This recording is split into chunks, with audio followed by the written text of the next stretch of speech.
February 22nd, 2022.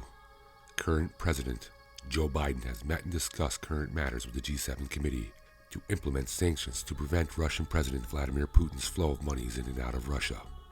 United Nations has come to a consensus of agreement concerning the blocking of Russia's financial assets, including limiting their imports and exports in hopes of causing inflation within the country's economic system, forcing the citizens of Russia to question Putin's intentions and to protest the invasion of Ukraine. These sanctions, set into action by the European Union, are their attempts to squeeze Putin and his administration into accepting and practicing United Nations standards of policy. As President Joe Biden, the United Nations and G7 moved to enforce the plans for a multi-billion-dollar military installment inside Ukraine's borders, which they claim, for world peace and world security, is in fact a nuclear weapons launch site which is planned for erection sometime in the near future. These implementations did not sit well with the Kremlin. It was thought of as if they were being targeted by the UN and its allies. Not only Russia, but all of Asia and the Middle East are vulnerable to air attacks. To put into perspective, it would be as if Russian nuclear launch sites were being built in Cuba. Having a nuclear missile launch site this close to one country's capital is threatening, potentially catastrophic, for Russians and the longevity of a nation. Knowing the history between Russia and the American oligarchy, the Russian people would never allow a military installment with this potential deadly magnitude. Putin, the Russian leader, has a massive approval rating for his actions. Russian citizens agree NATO has no reason for a military installment within Ukraine. The Russian government has allowed Ukraine to piggyback off its resources for generations. Now, with new taxes and fees dictated by the UN and the EU, Russia has decided that they have no need for a third-party middleman. Acknowledging Ukraine as a pipeline into the Soviet Union, the Kremlin has decided Ukraine is no longer capable of the country's responsibilities concerning its economic and interior operations. You see, President Putin realized Western influence had infiltrated Ukraine and manipulated the country's politics. Ukrainian President Zelensky has decided to follow the UN's policies, which President Putin has denied. Since talks with the G7 and Democratic President Joe Biden, the ultimate goal is to use NATO influences to build a nuclear launch site within Ukraine. Ukrainian President Zelensky agreed to NATO and its agenda. Possibly, Zelensky believed this was his nation's chance to break the grips from Putin and the Kremlin. Putin, feeling betrayed, believes Zelensky is a traitor and put the nation of Russia in a very dangerous situation. President Biden and his allies horrifically failed to realize Putin and his comrades anticipated these sanctions implemented by the G7 and the UN. You see, Putin was and is fully aware of the UN's plans to freeze Russian assets within a SWIFT banking system, including the freezing of Russian citizen bank accounts. Also G7, with its plans to leave Russians with no imports in their hopes of causing a mass inflation within the country's borders, inciting famine and possible genocide.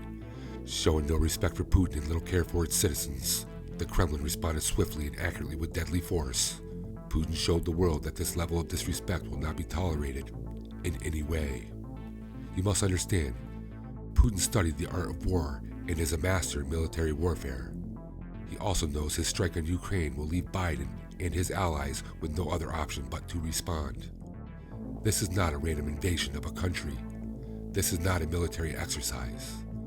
What we're seeing here is the beginning of a movement from a country, a leader wanting to wash his hands of American economics and its political influences.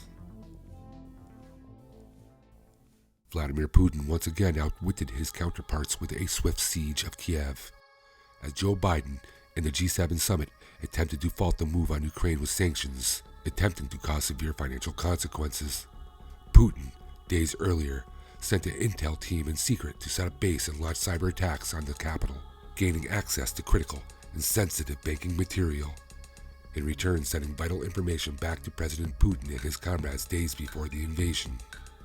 Ukraine's central banking institutions and citizens will be the first to suffer the economic impact due to the transfer of power. President Biden believes he put Russia in a corner with the sanctions he recently implied. Biden and his counterparts have made a severe clinical error when it comes to financial warfare. Anonymity doesn't create allies. From the ashes, rise opportunity. Carroll Quigley once touted. Thus, the use of fiat money is more justifiable in financing a depression than financing a war.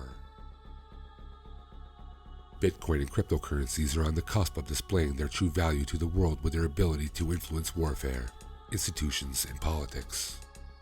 You do not have to be a scholar to recognize majority of all wars are fought over economic control, giving people reasons to look for alternative currencies, allowing real examples for the blockchain's true intentions.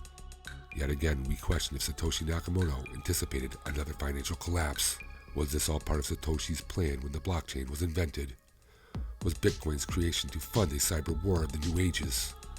Many of us will ask ourselves if Bitcoin will be the cause of this new world economic standard and possible global conflict. For now it seems, the world will have to wait to see the level this economic world develops into. President Putin's ability to manipulate sanctions and outwit his opponents during times of conflict are just some prime examples of how he will use Bitcoin and cryptocurrencies as a tool to establish foreign policy. Putin will also use Bitcoin's abilities to be completely anonymous, using it as a deadly asset. You see, the ability to pay wartime fees and to buy weapons with complete anonymity is how wars are won. Many of us believe Bitcoin will become the new standard of value over physical gold in the global markets. Bitcoin's value is going to raise exponentially. This is due to the fact that BTC will show its versatility and value during wartime. Sending digital gold across borders is safer and cheaper than actual gold itself. If a nation backs a cryptocurrency during times of conflict, this guarantee backed by gold would have no difference than previous war bonds. Putin also considered and analyzed the value of fiat currency, realizing most countries would not support a paper note due to the record of transactions and inflation, soon to be caused by surging prices in commodities. Putin sets in motion to accept Bitcoin as a store of value, allowing and backing industries and companies across his country, using Bitcoin as a store of value and equity. You see, Putin has put all the pieces of the puzzle together before the puzzle was released. Yet again, one step ahead of his constituents, using cryptocurrency as a valuable and deadly military weapon, setting the pace for a new digital era, propelling the world's economy to a new financial transaction standard. Russian President Vladimir Putin will use Bitcoin for wartime payments. Bitcoin, being a decentralized asset, has to answer to no one or no governments. With its ability to cross borders and avoid regulation, Bitcoin will come to be known as a powerful decentralized asset used by the Kremlin to complete their agenda. Cryptocurrency is going to take the forefront as a super weapon in the financial sector as well, becoming a crucial tool used to expose and identify corrupt governments and its institutions. As the first countries start to accept digital currency as wartime payments, world banking and its diplomatic institutions will most certainly instantly attempt to raise arms, exposing corruption and possibly collapsing governments within its own walls. Bitcoin is about to disrupt the globe in which ways mankind has never seen. We may be at the doorstep of a cyber war that one would think is a Hollywood movie, destroying countries and people with unprecedented momentum. Now you need to pay attention. Prepare yourself for the future by being part of the future. We are about to see the birth of a new generation of financial assets and how these assets transact within the world economy. Bitcoin, considered to be digital gold, will be the key to a new world order, playing a pivotal role in the transfer of power and the birth of nations, becoming the gold standard, leaving economic sanctions to the past, funding green innovation and world peace. Cryptocurrency will lead mankind into the unknown with complete confidence.